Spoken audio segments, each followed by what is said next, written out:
වැලි අතරේ මනසේ හිනැඳෙවි එයා මෙච්චර හැඩැයි හිනා වෙච්ච ගමන්මයි අනේ කොච්චර දැක්කත් මට මදි ඇයි නගින් යනකොට ලැජ්ජයි වගේ අහක බලන් යයි ඒත් පස්ස හැරිලා බලනව සත්තයි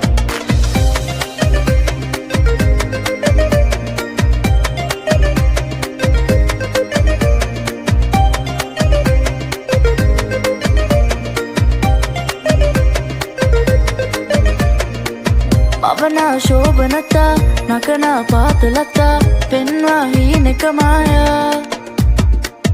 ඇසේ කෝමලතා රහසේ පාන කතා සිතුම් මාත කළා හැ එයා මෙච්චර හැඩැයි හිනා වෙච්ච ගමන්මයි අනේ කොච්චර දැක්කත් මට මදි ඇයි නගින් යනකොට ලැජ්ජයි වගේ අහක